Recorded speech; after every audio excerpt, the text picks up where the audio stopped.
Lo primero de todo, tuvimos un tsunami de liquidez. La primera cosa es que el señor Greenspan y el señor Duesenberry en Europa mantuvieron los tipos de interés bajísimos por muchos años. Tuvimos una burbuja el año 2000, 2001, que explotó el 2001, explotó el primer trimestre de 2001, pero después del 2001 tuvimos el ataque a las Torres Gemelas, tuvimos los sobres con Amtrak, ¿no es cierto?, que todo el mundo estaba muerto de miedo. ¿Qué hizo el señor Greenspan en respuesta a esto? A pesar de que había comenzado a aumentar los tipos de interés para pinchar la burbuja, los .com, inmediatamente después de esta caída empezó a emitir dinero a una cantidad impresionante. ¿Qué significa una cantidad impresionante? Estos son los tipos de interés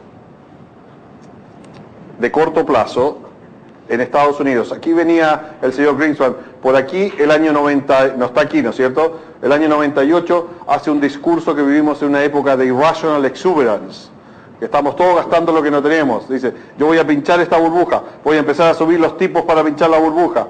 El lenguaje de los economistas dice, quiero encontrar un soft landing. Tuvimos todos menos un soft landing. Y en la zona euro y en Estados Unidos, los tipos a partir del año 2001 empiezan a ser en términos reales negativos. ¿Iba la gente a saltar a comprar con esta gran liquidez algún papel en el bursátil? No, porque acababa de caerse la burbuja. Había que buscar otro activo. ¿Qué activo saltamos todos a comprar? Casas. Y todos saltamos a comprar casas y tuvimos un boom en el sector mundial de esto. Este es el año 2006, que es el año de mayor déficit en cuenta corriente. De los 852 mil millones que le prestamos el año 56 a Estados Unidos, la mitad se la presta a Asia, con 422 mil millones.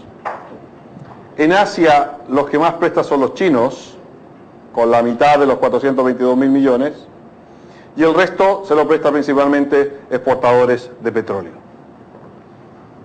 Es decir, esto es un poco paradójico. Los exportadores de petróleo le prestan dinero a los americanos para financiar una guerra en la región. Pero así está, así el sistema, ¿no es cierto? Porque hay un flujo de capitales hacia Estados Unidos, que es la financiación de este déficit en cuenta corriente.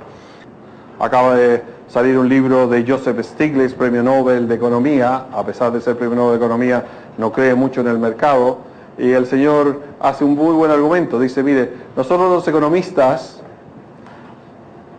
creímos que dando nuestros consejos solucionábamos un problema. ¿Cómo solucionábamos un problema? Que cuando tuvimos en el año 80 la crisis de Savings and Loans en Estados Unidos, le dijimos a todo esto, banca pequeña, pero banca pequeña, ustedes no saben finanzas, no saben economía. Ustedes, si prestan a este valle donde ustedes trabajan y mantienen el riego de este valle que produce vino, por ejemplo, si el valle produce mal vino, si tiene una mala cosecha, si cualquier cosa, ustedes van a quebrar con el valle. Lo que tienen que hacer ustedes es prestar dinero en este valle, y una vez que tengan el riesgo que da prestar dinero a este valle, tienen que ir y venderlo al mercado secundario. Y lo que tienen que hacer es titularizar ese riesgo y venderlo. Porque si ustedes venden ese riesgo y lo esparcen en distintos países y regiones y industrias, tiene una forma óptima de minimizar el riesgo. Y eso es lo que enseñamos en finanzas y economía. Lo que nosotros, dice Stiglitz, lo que nosotros no sabíamos es que al hacer eso matamos los incentivos. Entonces el señor del banco, ahora que sabe que va a dar el crédito y no se va a quedar con ese riesgo, no le interesa a quién darle el crédito. Si miramos el sistema financiero, de acuerdo aún de acuerdo al Fondo Monetario Internacional, es que nos queda un bastante camino por recorrer. Se han reconocido 600 mil millones en pérdida, pero en Estados Unidos hay que reconocer más de 1 trillón en pérdidas. O sea, el proceso de limpieza del sistema financiero aún no termina. El segundo gran problema que tenemos es, primero, la tasa de paro. Segundo, el mercado financiero. ¿Qué vamos a hacer con el mercado financiero? La propuesta del señor Obama ha cambiado su discurso, ¿no es cierto? Ahora está escuchando a Volcker y compañía, y a cambio dice, no podemos consentir que haya ninguna institución que sea demasiado grande para quebrar, dijo en su discurso de hace una semana atrás.